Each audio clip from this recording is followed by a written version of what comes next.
Биздин кийинки темабыз анда орозо учурундагы уктоо нормаларына киришели урматтуу катталуучулар. Орозо учурунда эмне кылышыбыз керек, кантип укташыбыз керек? Себеби дегенде орозо учурунда уйкунун сапаты биздин орозобуздун жакшы же жаман болушуна өзгөчө таасирин тийгизет урматтуу катталуучулар. Анда мен силерге кеттик Видеого киришүүдөн мурун кыскача таанышып алалы. Менин атым Бекжан Турабеков. Кыргыз журтчулугунда доктор Турабеков деп таанылгам. Өзүм ислам динин карманган, ушул Аллах Тааланын буйруктарын аткарган, ушул адамдарды дарылоодо дагы, ушул дарылоо процесстерин жүргүзгөндө дагы так чынчылдык менен, чын жүрөктөн ар бир пациентке жардам берүүнүн үстүндө аракет кылып иштеп келе жатам. Өзүм тууралуу айта турган болсом, тажрыйбамда, 5 жылдык тажрыйбамда 6300дөн ашуун адамга чекап өткөрүп, диагностика кылып, ооруларын терең изилдеп, түрдүү дарылоо программаларын түзүп, ушул элибиздин кыргыз журтчулугубуздун ден соолугун жакшыртуу менен алектенип келе жаткан учурум. 2008-жылдан бери медицина жаатындамын. Кичинекей кезибимден ушу аптекада иштеп, ошол жакта дарылар жөнүндө маалымат алып, өзүмдүн ушул медицинага болгон жолумду ошол балалык чагымдан эле баштагам. 2015-жылы Кыргыз мамлекеттик медициналык академиясына тапшырып, 11 000 саат убактымды сарптап, жалпы дарыгерлик кесибине ээ болуп, жогорку билимге ээ болгом. Андан кийинки 2019-жылдары ушул жөн эле Кыргызстандан алган медицина менен чектелип калбайм деп, дүйнөлүк медициналык изилдөөлөрдү, мета-анализдерди дүйнөлүк деңгээлдеги медицинаны окуп баштадым. Мына ушул дүйнөлүк деңгээлдеги медицинаны окуп баштаганда менин медицинага болгон көз карашым, пациенттерге болгон көз карашым таптакыр өзгөрүп, өзүмө атайын максат койгом. Мен эми мындан кийинки медициналык билимимди жалаң чет өлкөлөрдөн, медицина эң мыкты өнүккөн мусулман өлкөлөрүнөн, күчтүү мамлекеттерден билимимди жакшыртам деп өзүмө максат койгом.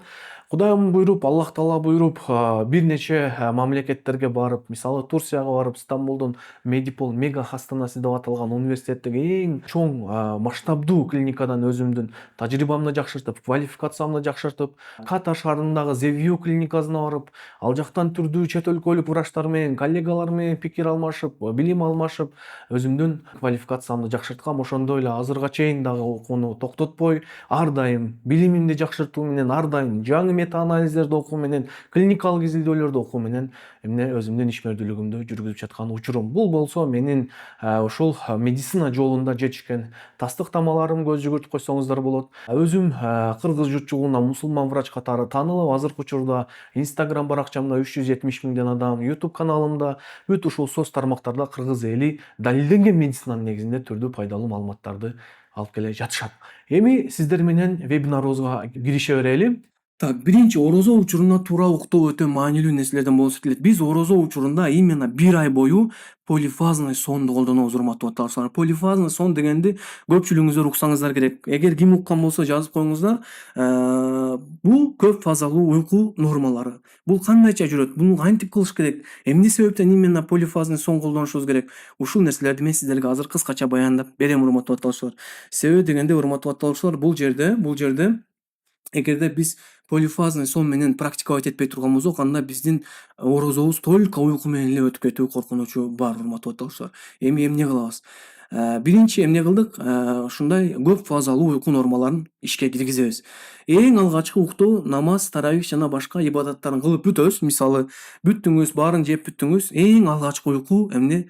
Түнкү саат 12-де башталыш керек да. Эркек кишилер мисалы мечитке барып таравих окуйт, аялдар үйдө окуйт. Бүт намаздарды баарын уже саат 12-ге чейин бүтүрүшүңүздөр керек. Ошентип бүтүргөндөн кийин саат 12-де уже эң алгачкы биринчи уйку фазаңызды баштайсыз. Бул уйку фаза 4 саатка чейин созулат. Ровно саат 12-де жаттыңыз. Ошо менен каалайсызбы, каалабайсызбы, шыл көздү жумуп жатышыңыз керек. Максималдуу түрдө баягы комнатаңыз салкын болуш керек, өтө ысык болгондо болбойт. Жана айтып кеткендей, магний кармаган азык заттардан колдонуп, колдон келсе муздак душтан 1 мүнөт же 30 секунд кабыл алып, жатууга киришесиздер. Анан түнкү саат 12-де баштайсыздар жатуунучу. Бул жерде негизи түнкү саат 12 эмне себептен мен 12-ни алып атам? Себеби дегенде, жанагынтип намаз окуп, куптанды окуп, башка кылып, антип жүргүнчө уже 12 болот. Негизи адам балабыз үчүн пайдалуу уйку уже 9:30-да башталат. Бирок орозо учурунда бизде жанагындай ибадаттар болгондуктан түнкү саат 12-де баштаганга туура келет, урматтуу аталыштар. Анан ушул жерде уже бул уйку фазасы 4 саатка чейин созулат. Үчүнчү, түнкү саат уже 4-тө турасыз. Түнкү саат 4-тө турасыз, тахажжуд намазыңызды окуйсуз. Анан ооз чабууга шашпай даярданасыздар. Мен календарды карап чыктым. Ооз чабуунун эң акыркы учурлары баягы уже апрелдин 31-леринде почти түнкү саат ошол 4-8 мүнөт, 4-10 мүнөт өткөндөрдө болуп калат экен да. Мындайча айтканда 4-тө турсаңыздар, мисалы мүмкүн болушунча жетишсеңиздер болот да, аз-мазчы. Себеби дегенде сиздер кечинде уктуу аралында бүт нерсени даярдап коесуздар да, турдуңуздар, эмне дароо эмне жедиңиздер, уктайсыздар.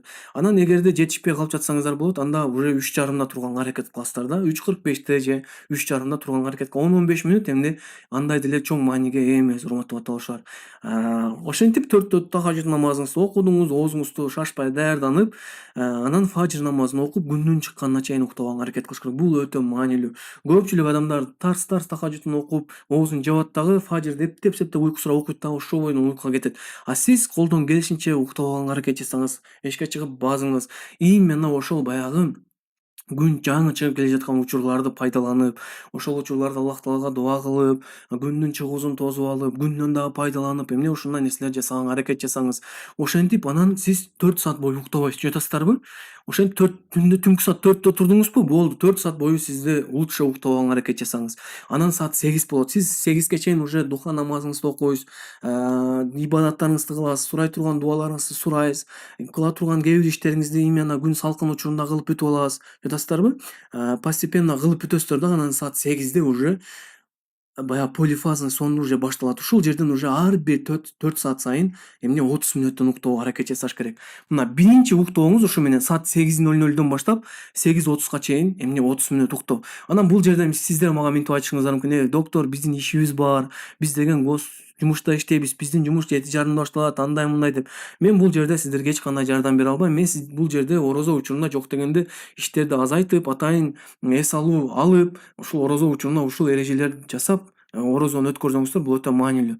Мынакей саат 8:00 баштап 8:30 чейин 30 мүнөт уктайсыз. Бул жерде биринчи, экинчи күндөр сиздер вообще уктай албашыңыздар мүмкүн. Бирок каалайсызбы, каалабайсызбы, тынч жерде, эч кимдин баягы кыйкырыгы жок, башкасы жок, акырын жатып, көзүңүздү жумуп, мындай дем алууңузга көңүл буруп уктаганга аракет жасаңыз да. Эгер уктай албасаңыз дагы, бирок көздү жумуп жатканга аракет жасаңыз. Жок дегенде 30 мүнөт. Атайын будильникке коюп коюңуз, 30 мүнөт болгондо уже туруп ишиңизди кыла бересиз. Биринчи, экинчи, үчүнчү күндөрдө ушундай абал созулушу мүмкүн, урматтуу атташуулар. Ошондуктан эмне саат 8:00 баштап 8:30 чейин 30 мүнөт уктайсыздар. Ошентип анан 4 саат бою уктабайсыздар. 4 саат өткөндө саат 12 болот. 12ден 12:30 чейин уктайсыздар, 30 мүнөт уктайсыздар. Бул жерде да жанагындай эле нерсени практиковать этесиздер. Эч ким жок жерде, тынч жерде отуруп, мисалы диванга жөлөнгөнчө уктасаңыздар болот, же жатып, мына ушундай абалда эмне 30 мүнөт уктоого аракет жасайсыздар. Анан ошо менен саат 4-тө уже дагы 4 саат өткөндөн көрдүңүздөрбү? 4-төн 4:30 чейин дагы 30 мүнөт уктоого аракет жасайсыздар. Ошо менен саат 8:00дон 8:30 чейин 30 мүнөт уктоого аракет жасайсыздар. Бул эгерде ушул нерселерди аткара турган болсоңуздар, сиздер баягы түнкү намаздарда турганда, таравихте турганда уйкусурабай, мындай идеалдуу форматта эмне турганга аракет жасаңыз, баягы мүмкүнчүлүк түзүлөт. Ал эми башка учурларда эмне кыласыздар сиздер? Куран көп окуйсуздар, мисалы башка ибадаттарды кыласыздар, ооз ачарга даярданасыздар. Аял кишилер өздөрүнө тиешелүү кээ бир жумуштарын жасайт. Мындайча айтканда күнүңүздөр дагы сапаттуу өтүүсүнө канчалык бир деңгээлде эмне таасирин тийгизет. Ошентип 8ден кийин уже 12ге чейин дагы 4 саат убакыт өтөт. Анан түнкү саат 12де негизги 4 сааттык кайра уйкуга киресиздер, урматтуу атташуулар. Бул нерсе негизи адам баласы үчүн, организм үчүн өтө оорчулук алып келбеген идеалдуу форматтагы уйку нормалары да. Анан бул жерде эми араңыздардан бар: доктор, бизге 6 саат жетишпейт. Бул жерде ошондо баарын кошкондо сиздер 6 саат уктайсыздар да, чудасыздарбы? Түндө 4 саат, күндүз 2 саат уктайсыздар. Именно бөлүп уктоо бул өтө маанилүү, урматтуу атташуулар. Анан сиздер ойлошуңуздар мүмкүн: доктор, бир жатып эле 2 саат уктап койсок эмне болот деп. Жок, урматтуу атташуулар, мындай болбойт. Себеби дегенде ар бир күндүн убагында организм ар кандай чарчашы мүмкүн да. Мисалы сиз 2 саатыңызды эртең менен уктап коюшуңуз мүмкүн, анан түштөн кийин дагы уйкуңуз келиши мүмкүн да, чудасыздарбы? Ошондой абал болбош үчүн мен сиздерге атайын ушундай абалда эмне бөлүп бердим. Түшүнүктүү, Анан араңыздардан бирөө болуш мүмкүн: доктор, биз 6 саатка чыдабайбыз, мен уйкучу адаммын, мен убактым да көп, бездельникмин, мисалы иштерим деле жок, эмне кылсам болот? Андай адамдарга мисалы анда 30 мүнөт жетиштүү болбой жатса, анда 1 саат кыласыздар да. Могу жерлерде уже мисалы 8ден 9га чейин уктайсыз, 12ден 1ге чейин уктайсыз, 4төн 5ке чейин уктайсыз и 8ден 9га чейин уктайсыз. Мына ушундай абалда ошондо общий 8 саат уктаган болосуздар. 8 саат сиздерге уже ашык ташыгы менен жетет. Негизи 6 саат уктаганга аракет жасаңыздар. Орозо учурунда 6 саат ар бир адам үчүн уже өтө сонун болуп эсептелет урматтуу аталышар, түшүнүктүү Мына бул нерсе сиздерге эмне уйку режимин түзүүдө эң негизги менин кеңешим как доктор катары. Муну кабыл аласыздарбы албайсыздарбы албетте ар кимиңиздердин ишиңиздер. Анан бул жерде мына айтышыңыздар мүмкүн мен бир уктасам болду ошол бойдон турбай калам депчи. Жок, бул жерде именно сиздер эгерде күндүз ушул 30 мүнөттү уктасып турган болсоңуздар, түндө деле турганыңыздарга мүмкүнчүлүк түзүлөт. Анан бул жерде башында баягы башкы 3 күндө өзүңүздөр жөн эле жумуп эле жатып убактыңыздарды өткөрүшүңүздөр мүмкүн да. Бирок ушул дагы өтө маанилүү. Ошенте бериңиздер. Ошентип 3-4 күн көнө албай жүрөсүздөр, анан уже 5-6 бир жума өткөндөн кийин уже түк уйкуга кеткенде 30 мүнөт кадимкидей мына көп уктагандай болуп каласыздар да, чыдайсыздарбы? Организм ошого көнөт, чыдайсыздарбы? Бул өтө маанилүү урматтуу аталышуулар. Бул нерсени мен негизи студент кезимде эле практиковать эткем, өзүм көргөм урматтуу аталышуулар. Анан бул нерсени күндө эле практиковать этө берүү организмге канчалык бир деңгээлде терс таасирин тийгизиши мүмкүн. Бирок биз орозо учурунда жок дегенде бир ай ушул нерсени аткарсак, эмне канчалык бир деңгээлде эмне биз үчүн пайда болот урматтуу аталышуулар. Себеби дегенде биздин эң негизги максатыбыз максималдуу түрдө убактыбызды сапаттуу жана идеалдуу форматта ибадаттарды жасоо урматтуу аталышуулар, түшүнүктүү?